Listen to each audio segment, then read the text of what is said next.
The Boston Celtics are one of the hottest teams in the NBA, paced by Jayson, Tatum, Jaylen Brown, really good play from Marcus Smart, and they've won 9 of their last 10 games as they continue to matriculate up the Eastern Conference standings. So with that, I want to ask you this. If you think the Celtics can win the East, let me know. Hit that thumbs up icon, like the video, and let's hop into these Celtics news and rumors.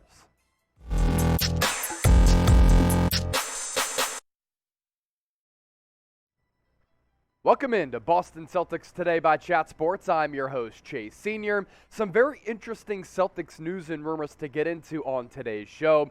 And a former Celtics great, Cedric Maxwell, who won 2 championships with Boston in the 1980s, calling for Boston at some point to upgrade in the front court with a player who a lot of you are familiar with in Karl-Anthony Towns of the Minnesota Timberwolves. Now, a couple of years ago, even last year, I thought it was more likely that Cat was going to get traded, more so on the fact that maybe he'd be a disgruntled superstar and want out of Minnesota. But this year, the Timberwolves have actually been a pretty solid basketball team in the mix for the play-in tournament in the Western Conference. So I think a trade now is more unlikely. But let's take a look at what Cedric Maxwell had to say. Of course, he knows all about front court talent. Quote, "I would love to have Karl-Anthony Towns in a position to be with the Celtics now because of his ability.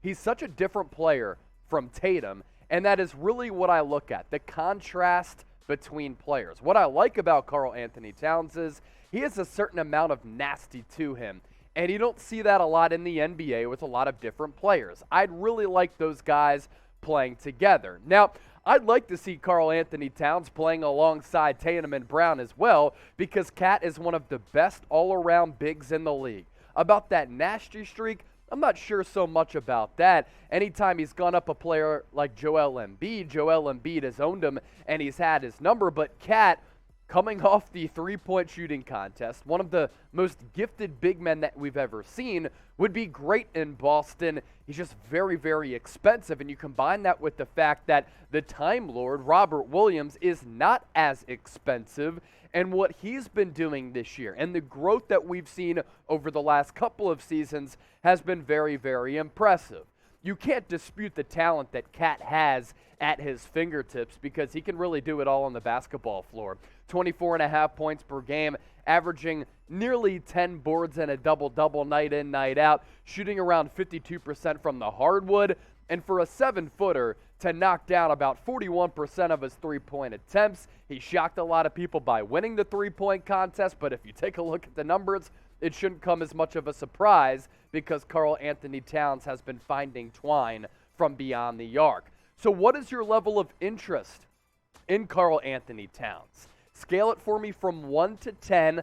Interested to see where Boston is at on this. Speak the truth right now in the comment section. While you're there, just simply hit that red subscribe button if you want to stay in the know with all things Celtics. Let's get to 10,000 subs as soon as possible. How quickly can we get there? It's all up to you. So if you want Celtics coverage year-round that's informative and entertaining, we have you covered. Just hit that red subscribe button. You compare the Time Lord in Robert Williams and Karl-Anthony Towns from a payment perspective. Time Lord, he signed that contract extension this past summer, and at the time I was like, that's a lot of money. But when you break it down, actually, Robert Williams, that contract extension hasn't come into play yet. It will next year, and he'll be getting paid over the next few years between $10 and $13 million, and if he continues to play like he's played, it's actually a pretty good deal. On the other side of that, Karl-Anthony Towns making a lot of money. $31.5 million in base salary this year, up to $33.8 the season after that, and in 2023-24, $36 million. So that's not even close to what Robert Williams is making. Williams is much more of a discounted big man who doesn't do all of the things that Cat does, especially from a shooting perspective, but of course adds value with what he does do well and how much or how little in this case the Celtics are paying him.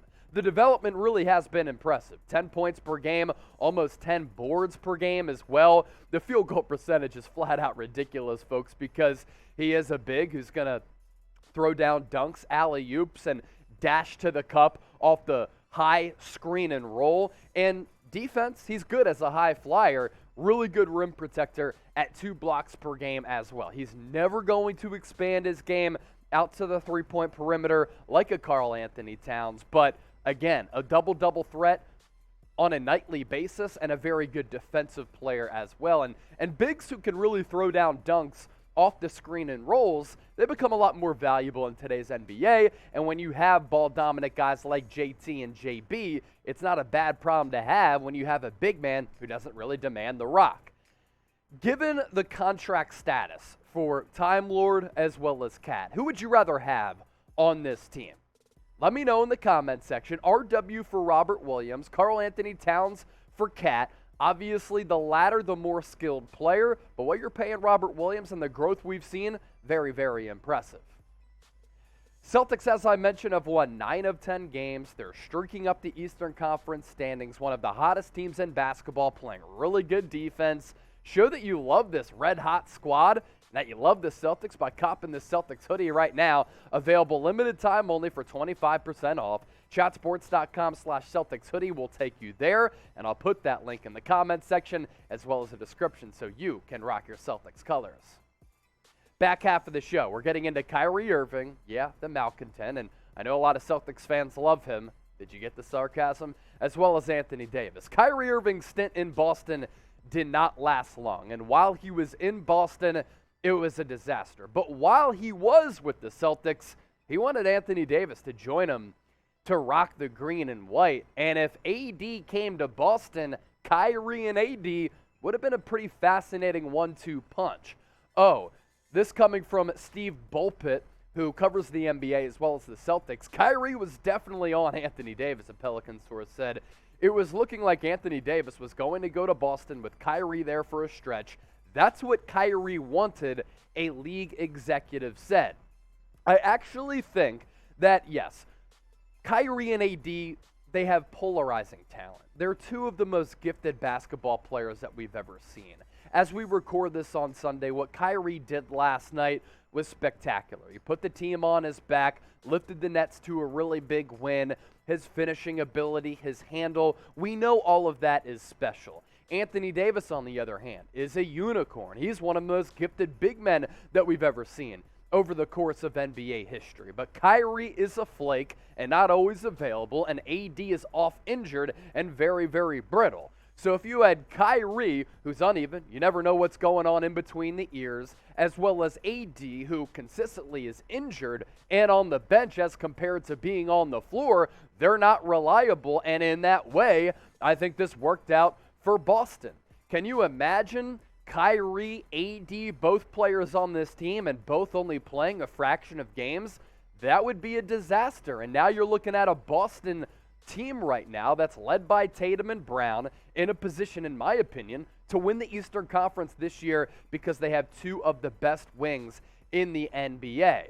So not having Kyrie and AD, I think, has worked out now for Boston, and it worked out a couple of years ago for Boston in the NBA bubble when they made it to the Eastern Conference Finals. They're this close to really breaking through that threshold, and I think with JT and JB, they're going to get there sooner rather than later. And the Kyrie and Boston story's infamous. I mean, so many stories from that locker room that have been shared, that haven't been shared, about this guy just being a cancer with that team, and that's why he didn't last long in Boston. Some people can deal with the pressure cooker that is Boston, others can't.